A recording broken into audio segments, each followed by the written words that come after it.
Assalamualaikum warahmatullahi wabarakatuh. Ismi Nurin Alia binti Zamri. رقم الطلبة 065577. اليوم سأناقش حديثين متعلقين بالطهارة. بسم الله الرحمن الرحيم. عن أبي هريرة رضي الله عنه عن رسول الله صلى الله عليه وسلم أنه قال: لولا أن أشق على أمتي لأمرتهم بالسواك مع كل وضوء. أخرجه مالك وأحمد والنسائي وصححه ابن خزيمة وذكره البخاري تعليقا. Yani dari Abu Hurairah radhiyallahu anhu, Rasulullah sallallahu alaihi wasallam bersabda, jika tidak kerana takut membebankan, tentu aku akan perintahkan umatku untuk bersiwak setiap kali wuduk. Hadis riwayat Malik, Ahmad dan Nasa'i. Ibnu Khuzaimah menilai hadis ini sahih dan Imam Bukhari juga menuturkannya secara mu'allaq.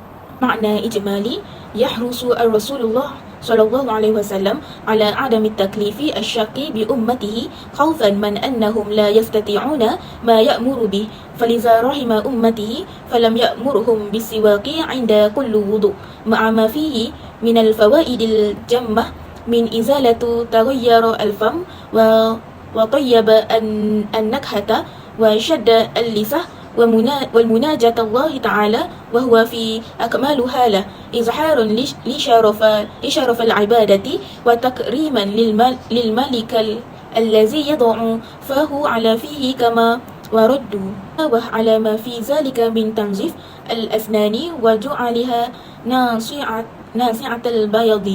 وقد أكد النبي الاستحباب السواك عند الوضوء وعند الصلاة وعند القراءة. Ini bermaksud Rasulullah SAW berhati-hati untuk tidak membebankan kewajipan yang sukar kepada umatnya kerana takut mereka tidak dapat melakukan apa yang diperintahkan. Oleh kerana itu, dia mengasihani umatnya dan tidak memerintahkan mereka untuk menggunakan siwak pada setiap wuduk.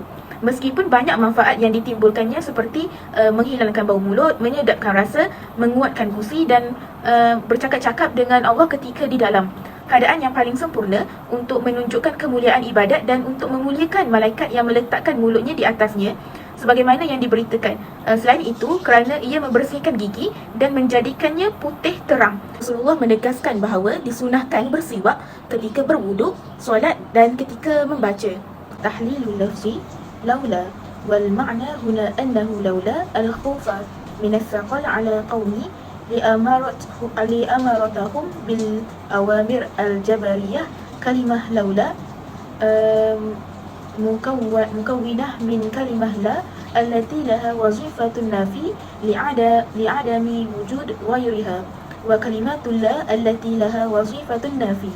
Laula maksudnya di sini ialah sekiranya bukan kerana takut akan bebanan yang menimpa umatku, nescaya aku akan memerintahkan mereka untuk melaksanakan perintah wajib. Perkataan laula terdiri daripada perkataan tidak, yakni la, yang mempunyai fungsi penafian kerana tidak ada perkataan lain, dan perkataan tidak yang mempunyai fungsi penafian. Syaqqa min al-musyaqqah lianna Rasulullah sallallahu alaihi wasallam kana yara hadzal amru sa'iban ala ummatihi, yakni paling sukar, yakni kesusahan kerana Rasulullah SAW melihat perkara ini sukar bagi umatnya. Yang seterusnya adalah li'amartuhum amru ijab la istihbab, di mana untuk memerintahkan mereka, yakni kewajipan, dan ianya bukan cadangan, la istihbab. Seterusnya السواك في اللغة الفعل، واصطلاحا استعمال عود في الأسنان لإذهاب التغيير، والأحسن أن يكون عود أراق متوسط لا شديد اليبوسة فيجرح اللثة ولا شديد الرطوبة فلا يزيل ما يراد إزالته. Yani siwak dari segi bahasa adalah al-fi'lu, kata kerja, dan secara istilah ialah menggunakan pencungkil gigi untuk dapat mengeluarkan perubahan.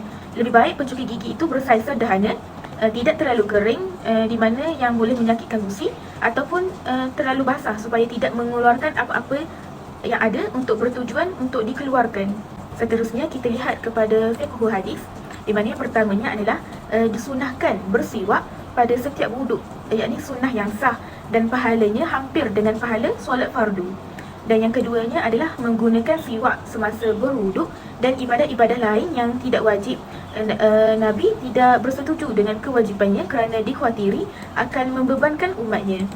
Dan yang ketiga adalah apa yang menghalang Rasulullah daripada mewajibkan siwak ialah takut tidak melakukannya dengan betul yang akhirnya membawa kepada dosa. Seterusnya kita lihat kepada latar belakang perawi. Yang pertamanya adalah Imam Malik.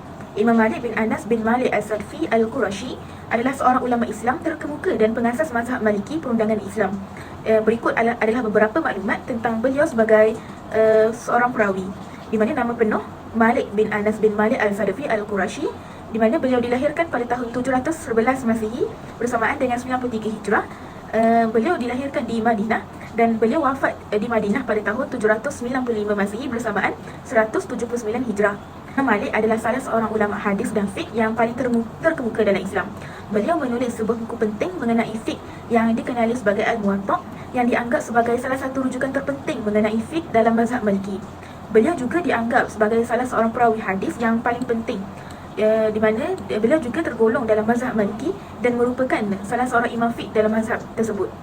Beliau belajar hadis dan fiqh di Madinah dan mendapat ilmu daripada beberapa syekh, dan beliau juga banyak menyampaikan hadis daripada Nabi Muhammad SAW, dan beliau terkenal dengan ketelitian dan ketepatan dalam menyampaikan hadis. Terusnya kita lihat pada Imam Ahmad. Imam Ahmad bin Hanbal adalah seorang ulama Islam terkemuka dan salah seorang daripada 4 imam mazhab Hanbali. Berikut adalah beberapa maklumat mengenai Imam Ahmad, di mana nama penuh Ahmad bin Muhammad bin Hanbal Al-Syaibani Al-Baghdadi. Beliau dilahirkan pada tahun 780 Masihi bersamaan 164 Hijrah. Beliau telah dilahirkan di Baghdad, Iraq, dan beliau wafat pada tahun 855 Masihi bersamaan 241 Hijrah.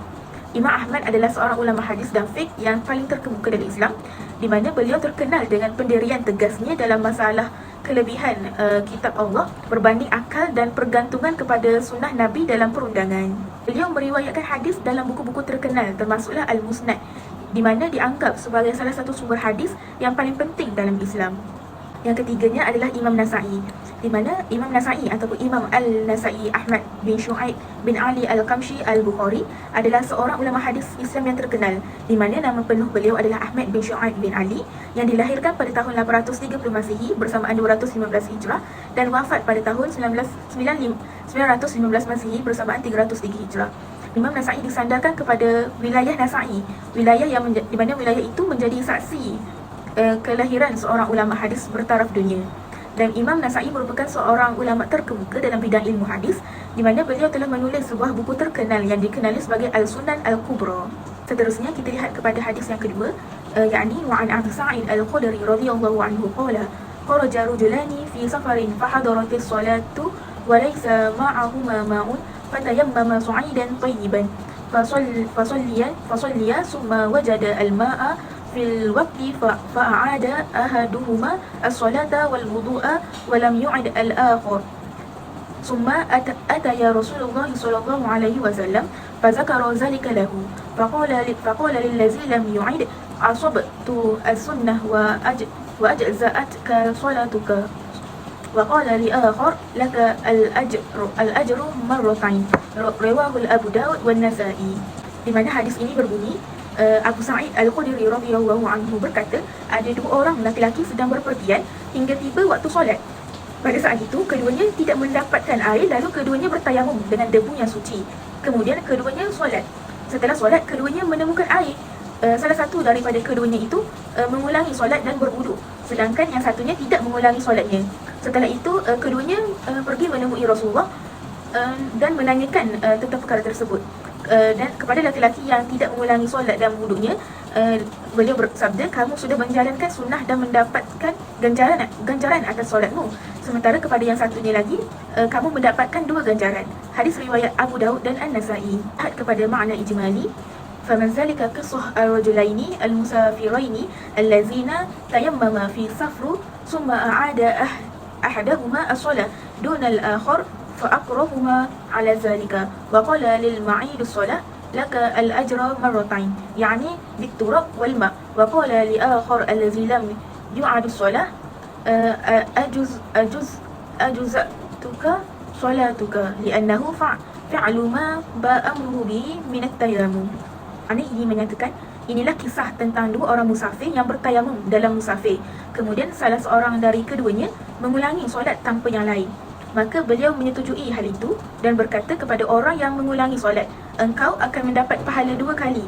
Maksudnya dengan tanah dan air. Dan dia berkata kepada yang lain yang tidak mengulangi solat, cukuplah solatmu, kerana dia melakukan apa yang diperintahkan, yakni tayamum. Lihat kepada tahlilul lafzi, fahadaratis solat hana waktuha, yakni kemudian datang solat, yakni waktunya, waktu solat telah tiba. Seterusnya suaidan, sataha al-ardu at-turbah, yakni permukaan bumi, yakni tanah. Dan tayyiban, maqdis wa mumkin lil ibadah, di mana tayyiban suci dan boleh untuk ibadat. Walam yu'ida al-akhar wudu'a wala solah, yakni yang lain tidak mengulangi, iaitu wuduk ataupun solat. Asabata as-sunnah, يعني السنة هي العمل بالشريعة، أي أن تكون أعمالك صحيحة ومطابقة للمنهج الشرعي الذي أشار إليه النبي صلى الله عليه وسلم. يعني sunnah itu tindakan menurut hukum syariah, yang bermaksud tindakan yang benar dan sesuai dengan pendekatan syariah yang ditunjukkan oleh Rasulullah sallallahu alaihi wasallam. Kepada fiqhul hadis, ta'jilu as-salah fi awal waqtiha, yakni menyegerakan solat di awal waktu. Masyru'iyah at-tayammum 'inda faqal al-ma', yakni sahnya tayamum apabila hilangnya air ataupun ketiadaan air. Jawazu al-ijtihad fi 'asr an-nabi sallallahu alaihi wasallam fi ghairu hadirtahu, di mana dibolehkan berijtihad pada zaman Rasulullah di tempat selain daripada kehadiran baginda. Lihat juga kepada perawi hadis, yakni daripada Abu Daud dan Imam Nasa'i, di mana latar belakang Imam Nasa'i telah dinyatakan pada hadis yang pertama.